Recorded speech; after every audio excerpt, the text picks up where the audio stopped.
En esta ocasión tendremos el gusto de escuchar a la doctora Nelva Marina Márquez Castro. La doctora ha accedido como una invitación personal al Colegio de Medicina Interna de participar en nuestro curso y la doctora es cardiólogo ecocardiografista, adscrita al servicio de ecocardiografía del Hospital Español de Veracruz. Es miembro de la Asociación Nacional de Cardiólogos de México y de la Sociedad Nacional de Ecocardiografía de México. Y nos va, bueno, yo quisiera agregar que la doctora ha sido partícipe del tratamiento de muchos de los pacientes que hemos visto con COVID-19 en el área del Hospital Español. Y el día de hoy nos acompañará con la plática sobre afectación cardiovascular en pacientes con COVID-19, lo cual me da un placer presentarte, Nelva. Muchas gracias por estar con nosotros. Te dejo los micrófonos. Adelante. Invitación y es un honor para mí poder compartir con ustedes un poco de conocimiento. ¿Sí se escucha? Si se escucha, se pierde por momentos, pero sí se escucha. Ah, ok, perfecto. Bueno, a propósito de COVID, vamos a hablar, como mencionó el doctor Barrat, de la afectación miocárdica.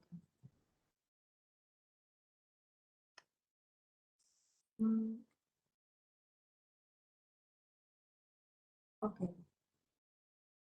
Bueno, actualmente estamos viviendo ante una emergencia sanitaria mundial causada por este nuevo coronavirus, un poco trillado ya, perteneciente a la familia Coronaviridae, taxonómicamente denominado SARS-CoV-2, y que algunos autores lo han denominado como el causante de una pandemia sin precedente en la historia de la humanidad. La OMS acuñó el término de COVID-19 el 11 de febrero del 2020 por la enfermedad que genera. ¿Cuáles son las particularidades de este virus que lo hacen tan patógeno, sobre todo con el sistema cardiovascular? Bueno, es el modo de transmisión, su conformación, la puerta de entrada y la respuesta que desencadena. En cuanto a su modo de transmisión, pues ya todos conocemos que es de persona a persona y la más importante, por lo menos la que está demostrada, es a través de aerosoles que expelemos cuando tosemos, estornudamos o hablamos. El Centro de Investigación Johns Hopkins, con un reporte del día de ayer, reportó en el mundo 226.593.990 casos acumulados, con un total de 4.662.628 muertes, y México ocupa el lugar número 11 de incidencia hasta el día de ayer, con un total de personas inmunizadas de 5.800.870.424 personas. Dicho sea de paso, México ocupa el lugar número 5 en letalidad. Somos el número 11 en cuanto al número de casos, somos el número 5 de tasa de letalidad, con una tasa de letalidad del 7.67%. En cuanto a la conformación del virus, bueno, es un virus RNA de cadena sencilla positiva del género de los beta coronavirus, con una medida de 50 a 200 nanómetros y que está compuesto por una membrana la cual contiene varias proteínas. La más importante, creo yo, es la proteína espícula o proteína spike glicosilada o proteína S, que es la llave maestra que abre la puerta de entrada al organismo. En su núcleo, como ya lo mencioné, se encuentra conformado por RNA, aproximadamente de 27 a 32 kilobases de RNA. La proteína S tiene dos dominios, el dominio S1 que se une a la enzima convertidora de angiotensina, que es el receptor celular que se encuentra a nivel de los neumocitos tipo 2, y el dominio S2 que media la fusión de estos dos y posteriormente se internaliza a la célula con la ayuda de la proteasa serina transmembrana 2. Se ha visto que su afinidad por la ECA2 es 10 a 20 veces más alta que la de otros coronavirus. ¿Dónde se encuentra la ECA2? Pues prácticamente se encuentra en todo el organismo. Los órganos que más la expresan son los pulmones, en los neumocitos tipo 2, los bronquios, la mucosa nasal, el esófago, riñones, estómago, vejiga e ilio. Y el corazón particularmente es uno de los órganos más ricos en ECA2. Entonces, la ECA2 puede considerarse la pieza clave para entender las consecuencias del SARS-CoV-2. Esta es una vista tridimensional de la ECA2. La ECA2 es una glicoproteína transmembrana altamente expresada en diferentes órganos, como ya lo vimos, y cataliza la conversión de la angiotensina 2 en angiotensina 1,7 y media la entrada del SARS-CoV-2 a las células del huésped. Una vez internalizado el receptor con el virus, este último utiliza la RNA polimerasa del huésped para replicarse y posteriormente ser liberado de la célula con la consecuente destrucción de esta. Sin embargo, la ECA2 no debe de tomarse como una simple hostes del virus. También tiene varias implicaciones en la fisiopatogenia de la enfermedad, y esto es porque el sistema renina-angiotensina-aldosterona mantiene la homeostasis del sistema cardiovascular a través de dos ejes que tienen acciones contrarias. Uno es el eje enzima convertidora de angiotensina 2. Este eje predominantemente, la angiotensina 2 actúa a nivel de los receptores AT1, y estos receptores AT1 tienen efectos vasoconstrictores, promueven la disfunción endotelial y la proliferación también celular y el remodelado vascular. Y por otro lado, tenemos el eje ECA2 angiotensina 1,7 más, con efectos contrarios a este. Sus efectos son vasodilatadores, antiproliferativos, favorece la liberación de óxido nítrico, disminuye, por lo tanto, el estrés oxidativo y, por lo tanto, tiene efectos antiinflamatorios. Entonces, el sistema cardiovascular y en general muchos de los procesos a nivel orgánico se llevan a cabo de manera pues casi perfecta por la homeostasis de este sistema. Entonces, lo que hace el coronavirus es ocupar la enzima convertidora de angiotensina 2, provocando una regulación a la baja de esta y una pérdida o un desequilibrio en este sistema, con un bloqueo de la producción de angiotensina 1,7 y con un predominio de los efectos que promueven la inflamación celular, y esto aunado a la tormenta citokínica que ya se está llevando a cabo, pues todavía puede desencadenar desenlaces poco favorables para los pacientes. Otros efectos de la enzima convertidora de angiotensina 2 es que tiene poca afinidad por la angiotensina 1, pero cuando cataliza la función de convertirla en angiotensina 1,9, también esta actúa a nivel de los receptores AT2 de la angiotensina 2 y provoca los efectos contrarios del receptor AT1, que son efectos vasodilatadores, antioxidantes y antitrombóticos. Sin embargo, pues su afinidad es poca por la angiotensina 1. En cuanto a los estadios de la enfermedad pulmonar, pues ya todos tenemos conocimiento de ellos. Vemos que el estadio 1 inicia cuando entra el virus al organismo, se une a los receptores de la ECA2. Aquí hay una limitada respuesta inflamatoria con una carga viral baja, y el virus puede ser detectado ya a este nivel por exudado nasal, por hisopado nasal, perdón. si la enfermedad no se resuelve, el paciente puede pasar al estadio 2, donde ya hay una respuesta exagerada inmune con el inicio de la liberación de citoquinas proinflamatorias.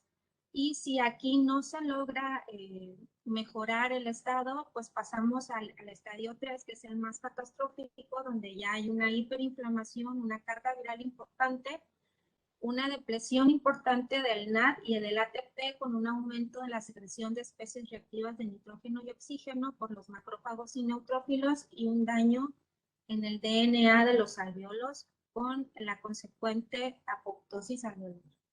Esto es en cuanto a la enfermedad pulmonar. Ya que ha alcanzado una carga viral suficiente, pues el virus es liberado a través a todo el cuerpo y llega a los órganos que manifiestan amplia expresión de la ECA2, y esto más la tormenta citoquímica que ya se está llevando a cabo produce una inflamación sistémica, toxicidad y falla multiorgánica. ¿Qué sucede a nivel del corazón? Pues el corazón es el segundo órgano más afectado por la expresión alta de la ECA2. Explica muchas de las manifestaciones cardíacas. Es invadido por el virus, se piensa, a través de los pericitos, y se inicia la inmunidad innata, que es a través de la infiltración de macrófagos, con la consecuente disfunción endotelial, y se produce una regulación a la baja de la ECA2. La tormenta citoquímica se exacerba, hay una disminución del flujo coronario por una disminución del aporte de oxígeno.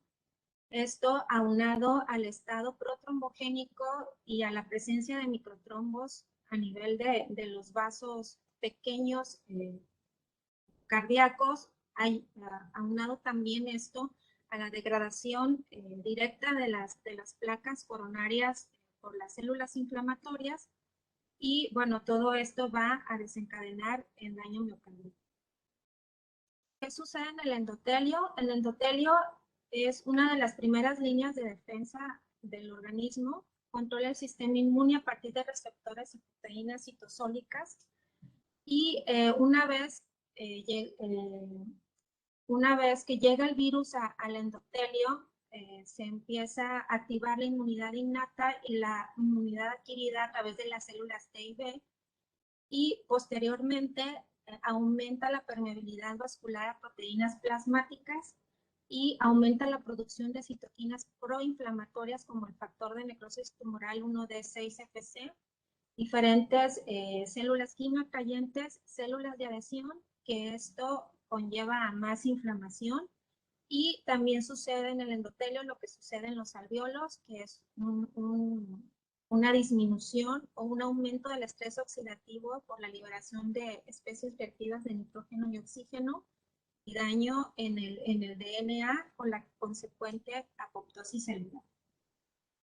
Este es un esquema también que habla de todo el proceso que se vive con la entrada del virus a las células endoteliales, donde está la respuesta inflamatoria exagerada, la pérdida del balance del sistema renina-angiotensina-aldosterona, lo que promueve a un estado protrombótico, y esto se vuelve un círculo vicioso.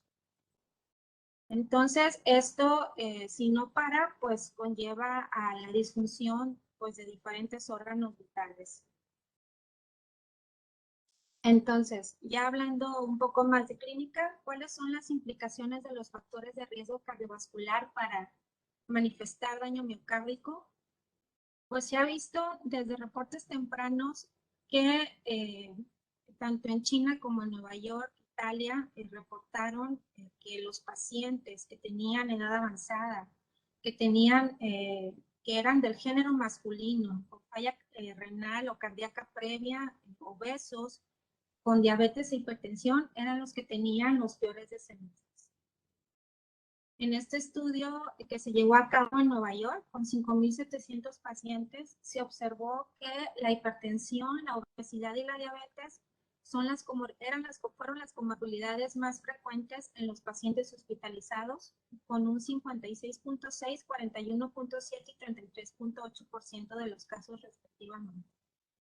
La característica de estos pacientes en común es que son pacientes crónicamente inflamados con sobreexpresión de la ECA2 y esto los hace propensos a una enfermedad más severa. En un análisis reciente de este año, de 72.314 casos en China, se reportó una tasa de letalidad para enfermedad cardiovascular previa del 10.5% de los casos, para diabetes de 7.3%, para enfermedad pulmonar crónica previa 6.3%, hipertensión 6% y cáncer 5.6%. Entonces, cuando inició todo esto, recuerdo muy bien que había mucha inquietud con respecto a los pacientes tratados con inhibidores de la enzima convertidora de angiotensina y ARA2, porque estos pacientes particularmente tienen sobreexpresado el eje de la ECA2 angiotensina 2 y se pensaba que como tenían más ECA2, iban a tener mayor carga viral y enfermedad más severa. Pero esto a la fecha no ha sido concluyente. Se han llevado a cabo varios estudios, en este particularmente también llevado a cabo en Nueva York, donde se analizó el riesgo que tenían las personas hipertensas de tener una prueba para COVID positiva, tratadas con IECA y ARA2 para tener una prueba positiva y de los que salieron positivos para tener una enfermedad severa con respecto a los que no eran tratados con este tipo de tratamientos. Se analizaron 12.594 pacientes, se les hizo la prueba de hisopado nasal y se encontró que de estos 12.594, 4.357 fueron hipertensos y no hubo una diferencia significativa que ellos tomaron mayor de 10 puntos porcentuales entre los tratados y no tratados. En este metaanálisis reciente que fue publicado este mes, el 7 de septiembre, se analizaron 26 estudios que incluyeron 8.389 pacientes comparados, tratados con IECA y ARA2, comparados con 20.989 pacientes que no tenían este tipo de tratamiento. Y se encontró una asociación entre los pacientes tratados con respecto a enfermedad severa, con una significancia estadística, pero con muchas variantes confusoras, sobre todo el índice de heterogeneidad del 88%, eran estudios muy heterogéneos y bueno, esto le quita peso estadístico a este metaanálisis. También, como otra conclusión de este metaanálisis, se encontró que no existe una correlación entre los pacientes tratados con este tipo de medicamentos y mortalidad. Aquí no hubo significancia estadística, pero pues igual este metaanálisis tuvo un alto grado de heterogeneidad. Estas son las gráficas arbóreas. Este es para enfermedad severa. Y este es para mortalidad, donde seguimos aquí subrayando el alto índice de heterogeneidad que tuvo este metaanálisis. Entonces, todavía hay controversia o no se sabe si realmente tienen un riesgo estos pacientes. Hasta la fecha no hay evidencia. Y en otros estudios incluso ha resultado benéfico el uso de este tipo de tratamiento antihipertensivo. Actualmente se está llevando este protocolo de estudio, el estudio Clarity. Es un estudio de fase 3 que compara la efectividad de los ARA2 para disminuir la severidad en pacientes de alto riesgo de COVID-19. Se está llevando a cabo en la India. En la India es aleatorizado doble ciego y en Australia, nada más que en Australia es abierto. Y bueno, eso también le quita peso estadístico. Sin embargo, pues se está llevando a cabo desde agosto del año pasado. Todavía no hay resultados de este estudio. Entonces, en cuanto a la fisiopatología del daño miocárdico, sabemos también, o más bien no sabemos cuál es la patogénesis del daño miocárdico en sí. Pueden volver múltiples vías que se pueden resumir en dos. Una vía indirecta, o inespecífica, que es común con otras infecciones, y una vía directa o específica relacionada con los efectos peculiares del SARS-CoV-2. Entonces, tenemos este esquema donde tenemos del lado izquierdo la vía indirecta, en donde la fiebre y la hipoxemia provocan un aumento en la respuesta adrenérgica con la consecuente taquicardia y aumento en el consumo de oxígeno. Y esto aunado a una poca oferta, pues provocan un infarto del miocardio tipo 2, que es el que no se asocia a rupturas de placas coronarias, sino a este desbalance entre la oferta y demanda de oxígeno. Además del reposo en cama, pues esto puede traer más estado protrombogénico y complicar las cosas. En cuanto a la vía directa, pues ya vimos lo que provoca el virus a nivel del sistema renina-angiotensina-aldosterona, que promueve mayor vasoconstricción e inflamación. Lo que respecta a la tormenta citoquímica, se ha visto que en estos pacientes que hacen daño miocárdico tienen una elevación importante de interleuquina 1B, interleuquina 6, interferón gamma, factor de necrosis tumoral alfa y factor de crecimiento endotelial. Y esto pues nos lleva a más inflamación, endotelitis, disfunción microvascular y trombosis con la consecuencia de infartos, angiogénesis intususceptiva y por último coagulación intravascular diseminada. Y también pues en la vía directa el daño per se que provoca el virus de manera directa en el miocardio. Y ahorita vamos a hablar un poco de esto porque pues todavía hay controversia en este sentido también. Entonces, todo esto provoca el daño miocárdico y si le agregamos los fármacos que tienen cardiotoxicidad, como se vio en un principio, los pacientes manejados con hidroxicloroquina y acitromicina, en los que se observó un alargamiento del QT, o en los pacientes tratados con lopinavir, ritonavir, con tendencia a la bradicardia. Esto más una historia de falla cardíaca previa, pues finalmente empeoran todavía la injuria miocárdica y nos llevan a más falla cardíaca. En cuanto a la presentación clínica, pues podemos tener una variedad de cuadros clínicos. Se ha visto que el daño miocárdico en personas no seleccionadas ocurre en un 10%, y en pacientes en estado crítico puede ocurrir hasta en un 43%, y en pacientes no sobrevivientes ocurrió en un 75.8% de los casos. Las manifestaciones más comunes que hemos visto son las que están del lado izquierdo de la diapositiva, que es una ausencia de síntomas en presencia de elevación de los niveles de troponinas, con o sin cambios electrocardiográficos o con o sin alteraciones en los estudios de imagen, hasta escenarios más severos como arritmias severas, muerte súbita, embolismo pulmonar, síndromes coronarios agudos, falla cardíaca aguda y choque cardíaco. Como les mencionaba, el patrón que hemos visto más comúnmente son pacientes con pocos síntomas o síntomas inespecíficos que tienen troponinas elevadas y que hasta el 50% de estos pacientes pueden tener cambios en el electrocardiograma compatibles con isquemia miocardial. Y una minoría de los casos es diagnosticado con miocarditis o infarto del miocardio.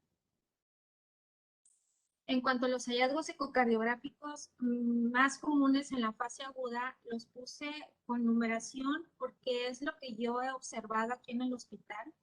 En el hospital llevamos evaluados alrededor de 80 personas, lo que fue desde la primera ola hasta esta tercera ola. Y lo que más hemos visto son corazones normales o sin cambios con respecto a una cardiopatía previa, disfunción diastólica que puede estar relacionada con falla cardíaca con fracción de expulsión conservada, hipertensión arterial pulmonar en nivel 3. En el número 4 encontramos dilatación y disfunción del ventrículo derecho. En número 5, derrame pericárdico. Y en sexto lugar, alteraciones de la movilidad global y segmentaria ventricular izquierda.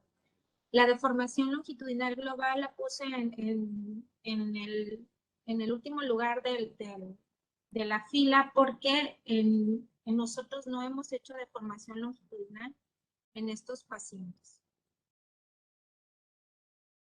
Entonces, con respecto a estos hallazgos, sobre todo, lo que nos llama mucho la atención es que encontramos muchos hallazgos normales en pacientes con troponinas elevadas, y eso pues nos hace sospechar en un daño miocárdico subclínico. En cuanto a la deformación miocárdica, cuando se puede hacer, para los que no están tan relacionados con el tema, la deformación miocárdica es una técnica ecocardiográfica en donde se analiza por movimiento de puntos o deformación de los puntos, que se llama pico tracking, qué tanto se deforma la fibra miocárdica, y es un parámetro que ya está ampliamente estudiado en ecocardiografía y que incluso ya está tomado en cuenta como pronóstico para diferentes patologías, por ejemplo, para cardiotoxicidad por quimioterápicos y valvulopatías, o incluso para insuficiencia cardíaca. Entonces, en el contexto del COVID, se han hecho varios estudios. Este estudio que se hizo en Baltimore, se estudiaron 75 pacientes con infección por SARS-CoV-2 activa y se tomaron como casos los pacientes que tenían una deformación longitudinal global menos de 13.9, que fueron 39 pacientes, y como controles los que tenían una deformación longitudinal global arriba de 13.9%, que fueron 36 pacientes. Y se compararon sus características. ¿Qué fue lo que encontraron ellos? Pues hubo significancia estadística en cuanto a que las mujeres fueron las que presentaron menor deformación longitudinal. Los afroamericanos, mujeres afroamericanas y con índice de masa corporal mayor, aquí un promedio de 31.4 de índice de masa corporal. También se encontró menor strain o menor deformación en los diabéticos e hipertensos. Y como característica peculiar, si ustedes pueden observar aquí, la función ventricular derecha, que fue estimada por la excursión del plano anular del anillo tricuspidio, o TAPSE por sus siglas en inglés, fue normal, y también la fracción de expulsión fue normal, tanto en los pacientes con una deformación longitudinal global normal como en los pacientes con una deformación longitudinal global baja. Entonces, esto nos habla de que es una técnica que puede detectar disfunción miocárdica subclínica. ¿Cuáles fueron los patrones de deformación que ellos encontraron? Pues bueno, encontraron aquí en los mapas polares, si pueden observar aquí, están las paredes del ventrículo izquierdo, y de lo más externo se toma las bases, hacia lo más interno es la punta. Entonces, ellos encontraron menor deformación en lo que fue las bases y las paredes medias del corazón en prácticamente todos los pacientes, y este patrón nosotros lo podemos observar en diferentes patologías como la amiloidosis cardíaca o las estenosis aórticas críticas, que se llama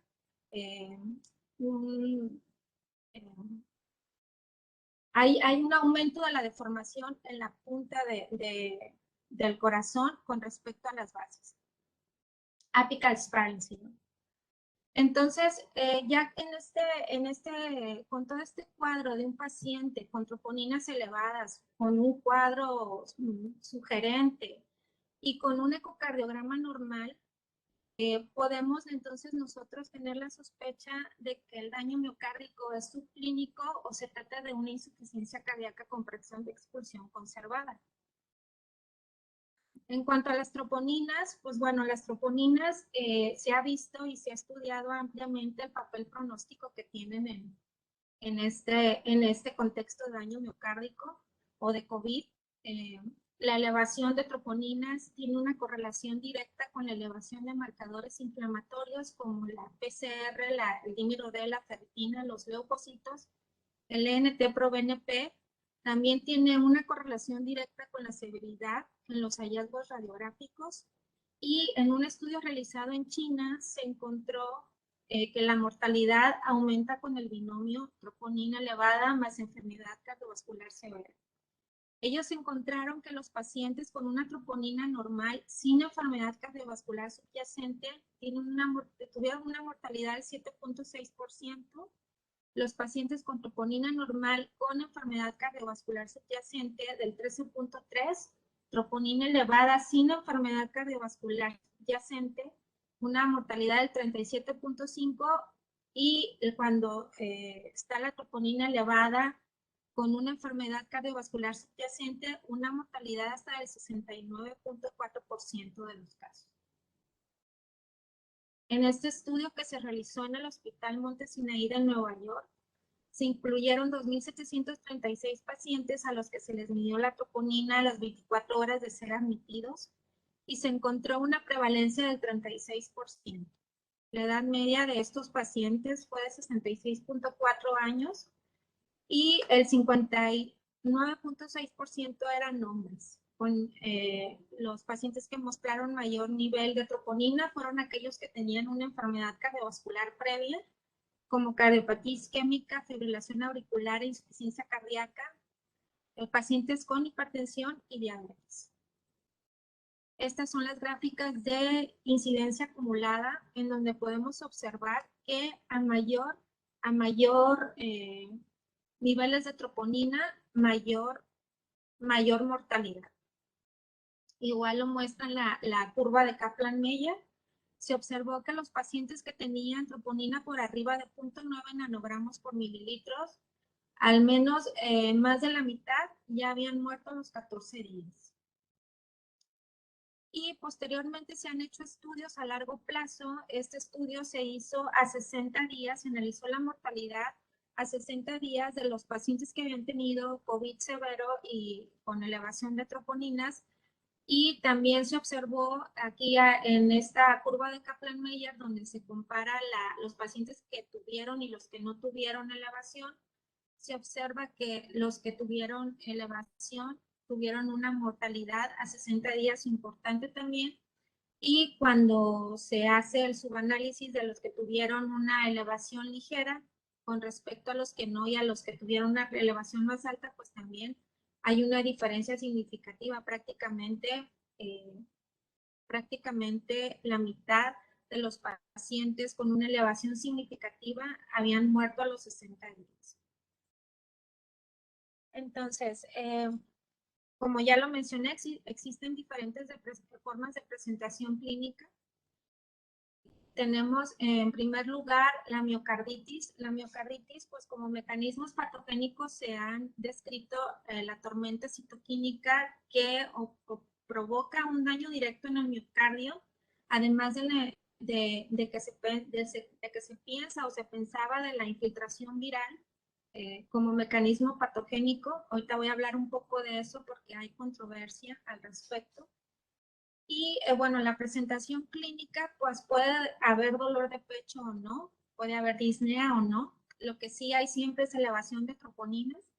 Puede o no haber cambios electrocardiográficos, y aquí la característica del eco es que va a haber alteraciones difusas de la movilidad del ventrículo izquierdo o no específicas para un territorio coronario. Entonces, ¿cuál es el dilema actual que existe con la miocarditis?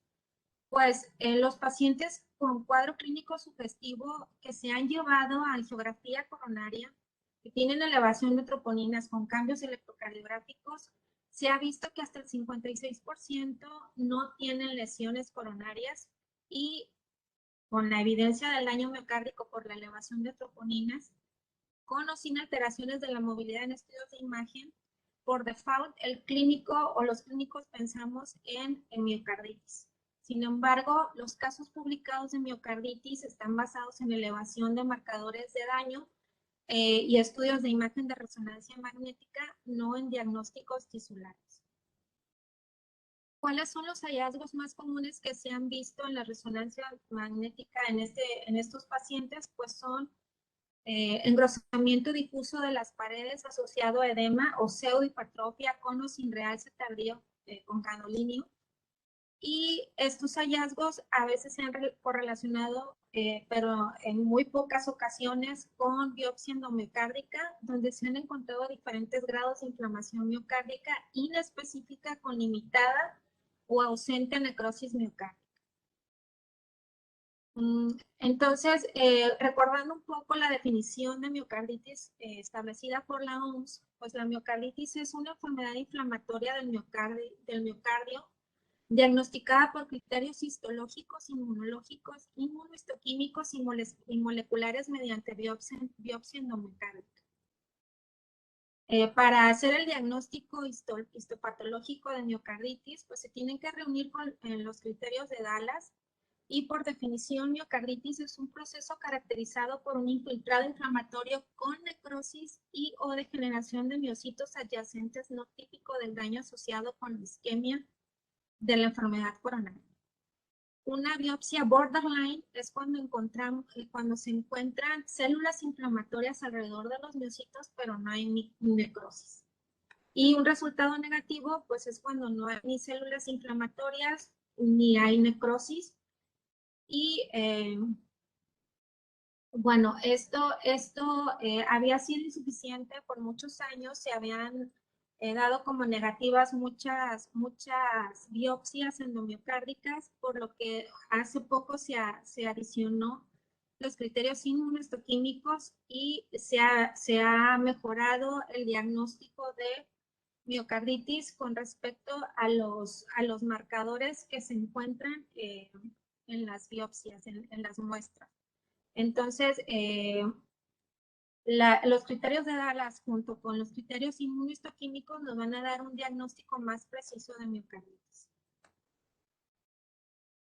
Este estudio que se realizó, que fue publicado en enero de este año, se recabó este grupo de patólogos del Instituto de Patología Cardiovascular de Baltimore, recabó los datos en la literatura que había de los pacientes con COVID-19 a los que se les había hecho diagnóstico histológico.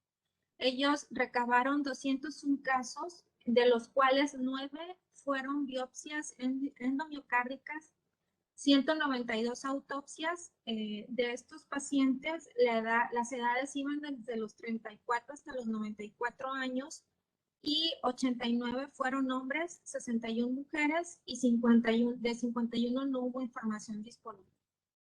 ¿Cuáles fueron los hallazgos de estos 201 casos? Pues nada más 9 pacientes reunieron con los criterios para miocarditis, es decir, solo el 4.5% de los casos tuvo miocarditis. Entonces, ellos mismos hicieron un estudio donde analizaron los corazones de 15 personas que habían muerto por COVID-19 del Hospital Juan 23 en la región de Lombardía, en Italia. Los corazones fueron enviados en bloque junto con los pulmones al Instituto de Patología Cardiovascular en Maryland, Estados Unidos, y se tomaron muestras de las 4 cavidades cardíacas. Los especímenes fueron anónimos y el análisis patológico fue ciego para los detalles clínicos. ¿Qué encontraron ellos en este análisis? Bueno, la edad media de los pacientes fue de 70 años, iba desde los 57 a los 80. El 69% fueron hombres, 11 de ellos. La mayoría tenía daño alveolar difuso en la muestra pulmonar. el 81% de los casos, embolismo pulmonar en el 50% de los casos, hemorragia pulmonar en el 44% de los casos, y se encontró infarto agudo del miocardio solamente en 3 pacientes, correspondiente al 19% de los casos, y en prácticamente todos, bueno, excepto en uno, se encontró derrame pericárdico, aunque en todos fue ligero. En cuanto a las características histopatológicas, se encontró inflamación endocárdica en 10, que correspondió al 63% de los casos, con un predominio de linfocitos. En cuanto a la inflamación miocárdica, se encontró en 5 pacientes, que correspondió al 31% de los casos, y 3 de ellos tuvieron infarto de lesiones isquémicas en la muestra. Y el virus se encontró solamente en 2 pacientes, en uno se encontró en la aurícula izquierda y en el otro se encontró en la aurícula derecha. Y bueno, en el pulmón pues se encontró en la mayoría de los pacientes. En 12 pacientes se encontró el virus, correspondiente al 75% de los casos. ¿Qué características tenían estos pacientes con inflamación miocárdica? En cuanto a las células, tenían un predominio de neutrófilos más que de linfocitos. Estas son las muestras con los diferentes marcadores para CD3, que es un marcador de células T, y para macrófagos CD68. Se compararon las muestras con pacientes que habían muerto por trauma y pacientes que habían muerto por miocarditis de otras causas. Entonces se observó que en los pacientes que habían muerto por COVID no había necrosis y las células inflamatorias predominantes fueron los macrófagos, como se ve aquí, un ligero predominio del marcador CD68, y se observó más que nada estas células inflamatorias en el intersticio y en los vasos sanguíneos. Como ven aquí, comparando con las muestras de la derecha, se observa pues que hay una necrosis importante donde existe la infiltración por las células, y estas son de predominio células T. Entonces, esas son las grandes diferencias que se han encontrado en los pacientes con COVID. Aquí, pues, un esquema en donde ellos, pues, esquematizan, valga la redundancia, que no encontraron ningún caso de miocarditis en sus pacientes analizados. Entonces, ¿cuál es el patrón encontrado en los pacientes con COVID-19? Ausencia de necrosis miocárdica, con una infiltración importante de macrófagos a nivel del intersticio y de los vasos sanguíneos, a diferencia de la miocarditis causada por otros virus u otros patógenos, en donde se observa necrosis importante y una infiltración importante de células inflamatorias del tipo T. Entonces, como conclusiones de este estudio, en el escenario actual, la miocarditis es un diagnóstico poco común. En el caso de las biopsias endomiocárdicas, se limita mucho el diagnóstico con la toma de una muestra simple que generalmente se adquiere del ventrículo derecho. Y en el contexto de COVID, los autores sugieren la toma de biopsias endomiocárdicas en los peores escenarios donde existe evidencia de falla cardíaca fulminante de nuevo, con compromiso hemodinámico y ausencia de lesiones coronarias. Otros escenarios clínicos, pues tenemos los síndromes coronarios agudos, que como vemos, el paciente, los mecanismos patógenos, que se han visto como causantes de los síndromes coronarios agudos, pues es igual la tormenta citoquímica, el estado protrombótico y también la inestabilidad de las placas coronarias preexistentes. Sin embargo, los pacientes que llegan con cuadro clínico, se ha observado que hasta el 56% no tienen lesiones coronarias, y el infarto con el que están cursando más que nada es un infarto tipo 2. Entonces, podemos sospechar de un síndrome coronario agudo cuando hay pues angina típica, elevación de troponinas, cambios electrocardiográficos sugestivos y alteraciones segmentarias de la movilidad en un territorio coronario específico por ecocardiografía. Este es un esquema que resume los tipos de infarto que podemos tener en estos pacientes, predominando el infarto tipo 2 y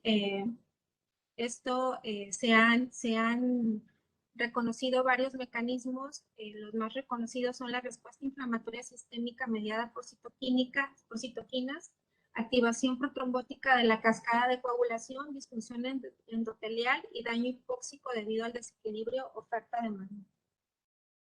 Entonces, con respecto al estado protrombogénico, también se hizo este estudio con 15 corazones de personas que habían fallecido por COVID-19 y se encontró, este estudio incluyó 12 personas con enfermedad activa y 3 sin evidencia de infección activa, y se tomaron 15 muestras transmurales que iban de las bases a la punta del corazón y fueron analizados por 2 patólogos cardiovasculares. Estas fueron las características de los pacientes. La mayoría fueron hombres en ambos grupos y, tenían la mayoría enfermedad sintomática al momento de la muerte. La edad media en ambos grupos fue de 78 años. ¿Cuáles fueron los hallazgos? Ellos compararon los pacientes con COVID con pacientes que habían muerto por influenza o pacientes que habían muerto por otras causas, y ellos encontraron una diferencia significativa en la presencia de microtrombos de los pacientes con COVID contra los pacientes que habían muerto por influenza o contra el grupo control en su totalidad. La diferencia fue significativa para la presencia de microtrombos en los pacientes que habían muerto por COVID-19 y con un involucro de las arteriolas, a diferencia de los pacientes que habían muerto por influenza o por otras causas. Aquí se observa la presencia de fibrina. Se puede observar que eran trombos de fibrina excéntricos, no oclusivos, y esto fue lo que se encontró en la mayoría de los pacientes. Aquí está demostrada la fibrina con diferentes tinciones. Y también se encontraron casos de miocarditis, 5 casos de miocarditis. Aquí la diferencia la característica de estos pacientes es que era una miocarditis muy aislada, y en 4 pacientes se encontraron depósitos de amiloide, y uno de los pacientes que ya no tenía evidencia de infección activa ya se pudo encontrar fibrosis, lo que habla de un proceso pues ya crónico.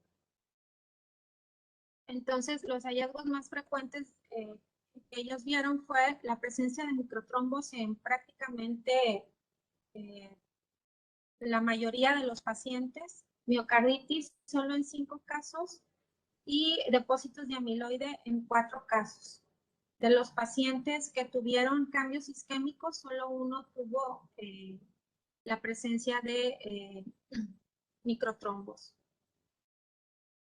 Entonces, ellos concluyeron que la trombosis de pequeños vasos es frecuente en el COVID-19. La miocarditis puede presentarse, pero es una miocarditis aislada o limitada en su extensión, y no existe evidencia de daño miocárdico directo por el virus, o sea, ellos tampoco encontraron la presencia del virus en el miocardio. Entonces, ellos como conclusión en la implicación clínica sugirieron el rol importante que tienen los anticoagulantes en el manejo de estos pacientes. Otra forma de presentación o otro cuadro clínico asociado es el de la pericarditis, que como ya vimos es un hallazgo frecuente. Los mecanismos patogénicos pues son los mismos que para la miocarditis, y la presentación clínica también es parecida a la de la miocarditis, nada más que aquí se ha encontrado mayor disfunción diastólica o la presencia de derrame pericárdico en estos pacientes.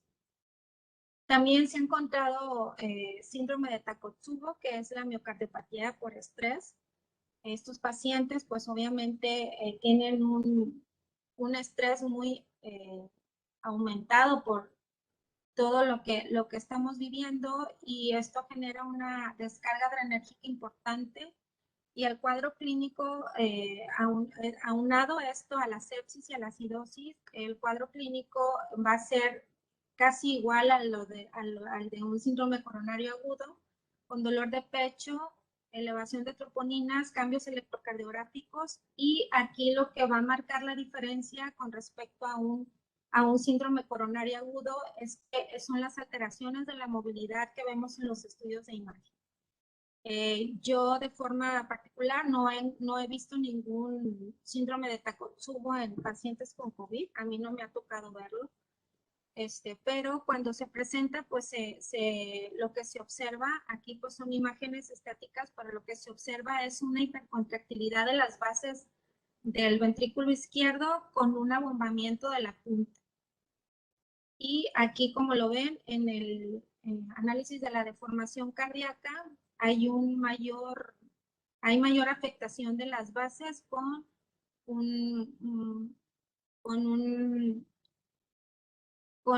con mejor deformación en lo que es la punta. Bueno, en cuanto al embolismo pulmonar, el mecanismo patogénico que está involucrado es la formación de el estado protrombogénico. Y bueno, la presentación clínica, ya todos conocemos dolor de pecho, iodisnea, elevación de troponinas o no, cambios electrocardiográficos y en el ecocardiograma, perdón, lo que vamos a observar es dilatación del ventrículo derecho, alteraciones de la movilidad de con signo de McConnell y signo 60-60, que se refiere a un tiempo de aceleración pulmonar menor de 60 con una presión sistólica de la arteria pulmonar menor de 60, pero que pueden estar ausentes en un caso de una tromboembolia pulmonar subsegmental. Entonces, lo que hemos visto en este contexto es el deterioro de la función ventricular derecha es común en este escenario con una disfunción o dilatación del ventrículo derecho por ecocardiograma, más hipertensión arterial pulmonar, más dímero D elevado, nos hace la sospecha de un embolismo pulmonar. Y esto aunado al hallazgo del signo de McConnell o signo de 60-60, nos hace que el diagnóstico sea altamente sugestivo. Otras causas de deterioro en la función del ventrículo derecho pues son el daño pulmonar subyacente, la miocarditis y el modo de ventilación mecánica. Les voy a presentar un caso clínico que en lo particular me impactó mucho porque era un paciente joven y porque se le quiso ayudar y bueno, finalmente pues no fue posible. Era un hombre de 49 años, diabético, hipertenso y obeso, con enfermedad coronavirus por SARS-CoV-2 moderada. Cuando yo lo fui a valorar, que le fui a hacer el eco, estaba asistido por una torre de alto flujo y presentó dolor precordial y elevación del dímero D, por lo que se lo citó el eco pulmonar. Como otros antecedentes, tenía litiasis renal y antecedente de hematuria y en ese entonces estaba con tratamiento con anticoagulantes. Le hice el ecocardiograma y bueno, observé un corazón pues prácticamente normal, no había dilatación de cavidades, la función biventricular era normal. Este es un eje apical 4 cámaras, el diámetro de las aurículas izquierdas era normal. Y bueno, se observa la contractilidad adecuada tanto de las paredes del ventrículo derecho como del ventrículo izquierdo. Y una relación BDBI conservada o menor de 1. Entonces, aquí vemos los parámetros de función cardíaca, el TAPSE en el ventrículo derecho era de 25 y la fracción de expulsión era del 72%. un cambio fraccional de áreas del ventrículo derecho de 38%, que se considera normal arriba de 38%, y una onda picosistólica por Doppler tisular a nivel del anillo tricuspidio de 13.2 se considera normal arriba de 10. Aquí está el tronco de la arteria pulmonar a su izquierda, donde se observa el tronco de la arteria pulmonar y sus ramas de dimensiones normales, sin trombos en su interior.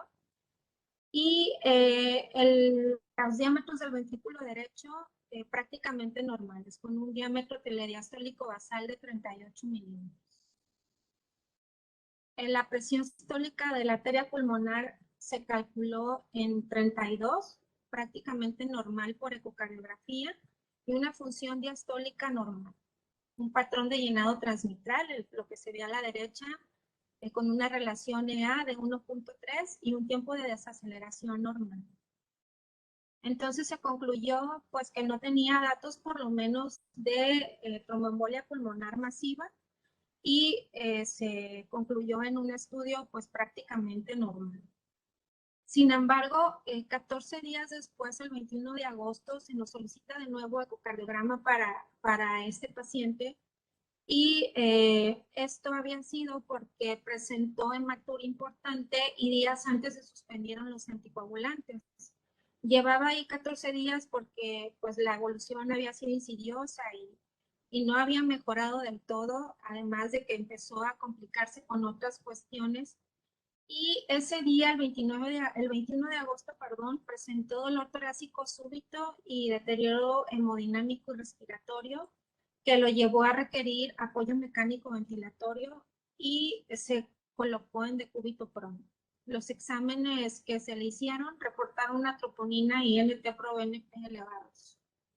Entonces, le hice el ecocardiograma y como pueden observar, un corazón pues muy diferente al que había visto, una dilatación importante del ventrículo derecho con una hipocinesia de sus paredes y una hipercinesia de la punta, que eso nos habla de signo de McConnell. El signo de McConnell es eso precisamente, una hipocinesia de las paredes del ventrículo derecho con una hipercinesia de la punta, como pueden observar, una dilatación más que evidente con una relación BDBI pues arriba de 1 valorado cualitativamente. Entonces ahí con todo el cuadro clínico que había presentado y estos hallazgos ecocardiográficos, pues la principal sospecha diagnóstica es tromboembolia pulmonar masiva.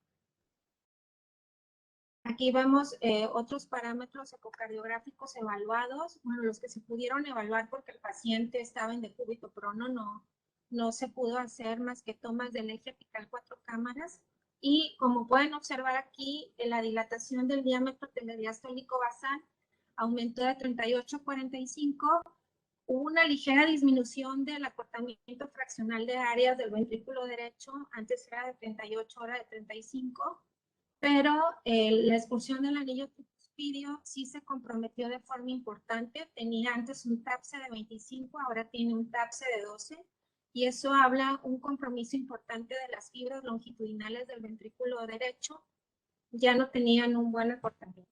Y como pueden observar aquí, el gradiente de la regurgitación tricuspidia aumentó hasta 54, por lo que se estimó una presión sistólica de la arteria pulmonar al menos de 59 milímetros de mercurio.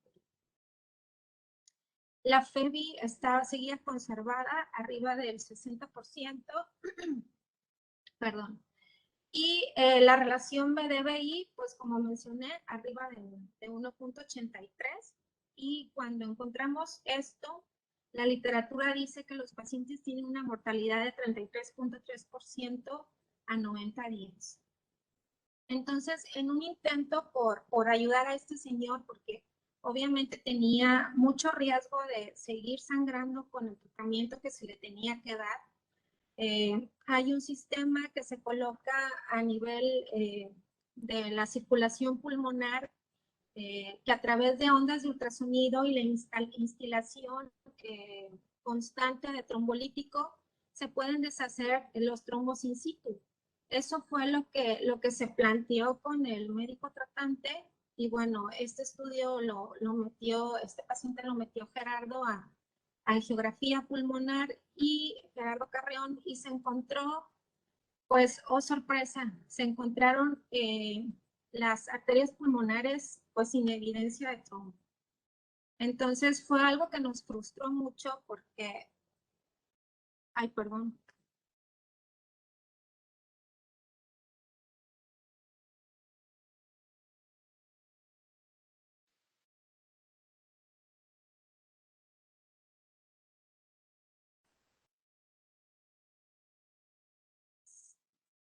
Dejé de compartir.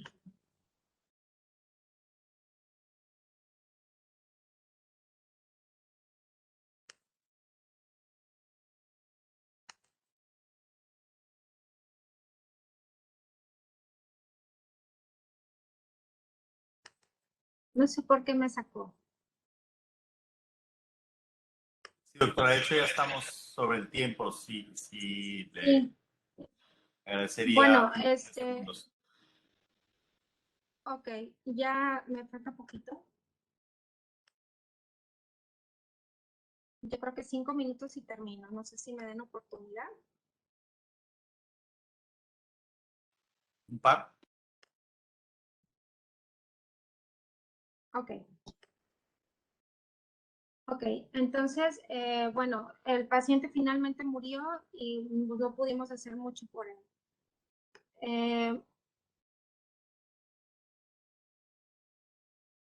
Bueno, entonces, voy a irme más adelante. También podemos encontrar en el contexto clínico de estos pacientes, pacientes con falla cardíaca previa descompensada, que esto es una constante, es un común. Esto sí lo podemos llegar a observar con más frecuencia. Y bueno, les quería hablar un poco de las consecuencias a largo plazo del COVID-19. Existen datos que sugieren inflamación miocárdica subaguda después de la recuperación de la infección por SARS-CoV-2 y esto nos puede llevar a pensar en riesgo de falla cardíaca a largo plazo. Se están llevando a cabo estudios en pacientes que refieren disnea y palpitaciones después de 3 a 6 meses de haber padecido la infección. Y bueno, este es un estudio que se hizo con 26 atletas que tuvieron COVID y en donde se observó, la mayoría tuvo COVID leve, pero a todos se les hizo resonancia magnética para evaluar en qué momento podían regresar ellos a su entrenamiento y se encontraron con 4 casos que reunían características parecidas a la miocarditis por resonancia magnética. También en este estudio multicéntrico que se hizo, que se realizó en 148 pacientes, en 2 meses después de haberse recuperado de la infección por SARS-CoV-2 severa, con troponina elevada, 50% tenían hallazgos anormales en la resonancia magnética parecidos a la miocarditis. Este es un paciente que vi hace poco en el gabinete, lo mandaron, cursó con COVID leve en casa, un hombre de 28 años que 19 días después persistía con disnea y palpitaciones, disnea de medianos esfuerzos y taquicardia. Y bueno, el ecocardiograma bidimensional no mostró pues mayores alteraciones en la movilidad del ventrículo izquierdo. Y el análisis de la fracción de expulsión fue normal por modo bidimensional, como ven aquí fue el 57%. Sin embargo, al hacerle la deformación miocárdica se observa una deformación disminuida para la edad y el género, con mayor afectación precisamente de las bases, como pudimos observar en los patrones analizados o los patrones encontrados en la literatura en estos pacientes. Y pues bueno, eso nos habla de que estos pacientes hay que seguirlos porque no sabemos cómo van a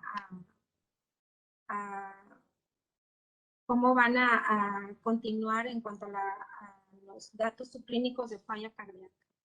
Entonces, bueno, el tratamiento nada más iba a mencionarlo, ustedes deben saber más que yo no me ha tocado tratar pacientes hospitalizados, solo les he hecho el diagnóstico por ecocardiografía Y como conclusiones, bueno, podemos mencionar que el sistema cardiovascular toma el segundo lugar de importancia en la lista de afectación de la infección por SARS-CoV-2.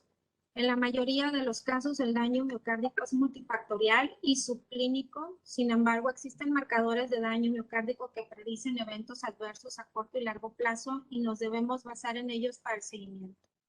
El diagnóstico por imagen está limitado por las condiciones de aislamiento y el riesgo para el personal de salud al realizar técnicas avanzadas de imagen que permitan diagnosticarlo de manera más precisa durante la infección activa. Y debe darse seguimiento a largo plazo a los pacientes de alto riesgo o que continúan sintomáticos. Esto. Muchas gracias.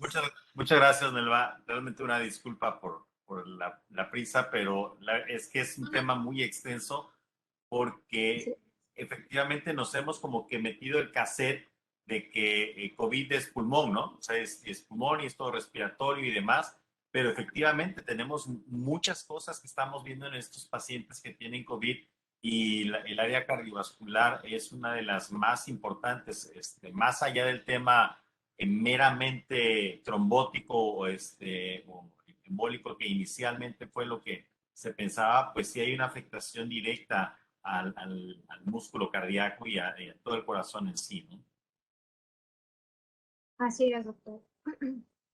Y lo que viene después del COVID es lo que está por verse todavía, porque sí hay una alta sospecha de que los pacientes, al menos con enfermedad severa o que continúan sintomáticos, tienen o van a quedar con daño miocárdico. Así es, pues muchas gracias por tu intervención. El Colegio de Medicina Interna del Estado de Veracruz te extiende el agradecimiento y te abre las puertas para posteriores trabajos en conjunto. Muchas gracias, que tengas una excelente tarde. Ya encantada, doctor, gracias a ustedes. Y felicidades de nuevo por el evento. Gracias, hasta luego. Hasta luego.